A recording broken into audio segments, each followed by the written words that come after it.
The AP poll has dropped for week 13. I have some thoughts. The 1 through 5 is unchanged. I did notice, though, Oregon's 1, Ohio State, Texas, Penn State, Indiana. I think, Jesse, that's the same as they had last week. The Ohio State strength of schedule is off the charts if you look at this. Oregon, they played them. They played Penn State. They got Indiana Saturday. Ohio State may be sitting here with 3 top 5 wins. It's like the strength of schedule, likes of which we've never seen before. Notre Dame and Bama are 6 and 7. I got no problem with them. Then we get into the 8, 9, 10 range. Georgia is at 8. I have taken a sneak peek at the JP poll for this week. Georgia will be higher than 8, suffice it to say. Ole Miss is still the most underrated team in the country. Ole Miss will be at their highest point they've been all year for me this upcoming week. Tennessee's okay. I got Tennessee at 10. They're okay. They dropped 4 spots in the AP poll. I still think they control their destiny, but we'll see. Miami's at 11. Boise's at 12. I'm very detached on Boise State. My numbers have Boise in the 30s, I think. But we understand. We have long since established power ratings and rankings are 2 different things. Don't even send the clip to Cannell. SMU is 13th. BYU is 14. BYU is still really high. Now, I will tell you this.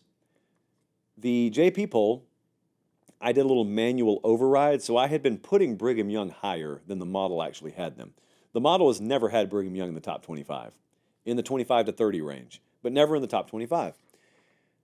Because of that, the model did not drop Brigham Young at all. In fact, I'm looking, and they are actually, Brigham Young went up 0.2 of a point because they had a close game yesterday, lost the turnover battle.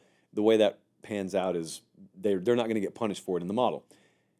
They're still overrated, at least as the model sees things, by where they're ranked. They're still at 14, but they dropped in the AP poll. They didn't drop in the JP poll. In fact, they rose a spot. We'll see how this ends.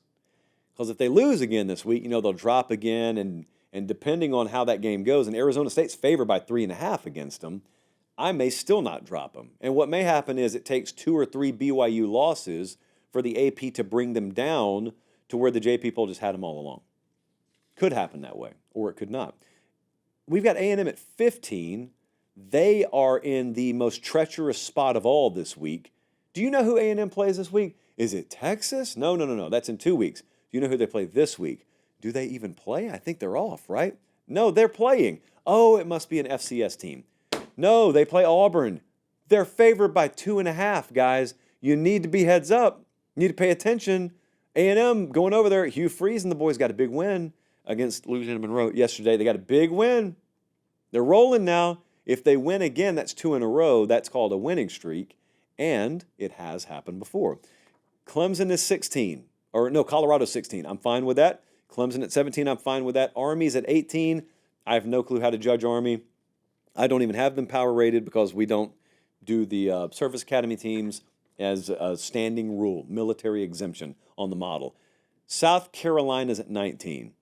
It's them and Ole Miss, the 2 most underrated teams in the country. South Carolina, I'm looking at the tentative JP poll here. Yeah, they will be well higher than 19. Tulane is surging. Tulane's at 20.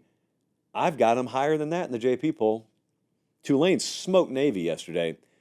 Tulane's allowed Tulane's allowed 9 points in their past 3 games. John Summerall would call this rat poison. He does not even allow us talking about Tulane to be played in the greater New Orleans area. It's very like North Korean vibe around the Tulane program. Cannot talk great about them. That's rat poison. But they're really good. Tulane's really good. I don't know how this G5 spot's going to shake out in the playoff. All I know is Tulane's the best G5 team in the country. Whether they get in or not, whether their resume is good enough or not, they're the best G5 team in the country. Arizona State's at 21. Good with it. Iowa State, I think, is a little bit low at 22, but I do know why they're at 22 because they've lost 2 games. In fact, they weren't even ranked last week. I've got them. We bumped them up 2 points after yesterday in the JP poll, so we'll see where they land. The next 2 teams I think are way high. UNLV's 23rd. I don't have them power rated nearly that high. Illinois is really. Oh, by the way, so I got Illinois overrated. Illinois to me is in the 40s. Notice what's happening with Illinois. I just want to point this out. If Illinois were an SEC team that's played the big boys, and they had 3 losses, and the AP was sneaking them back into the top 25 there, you know what would be said. What would be said is, oh, here they go.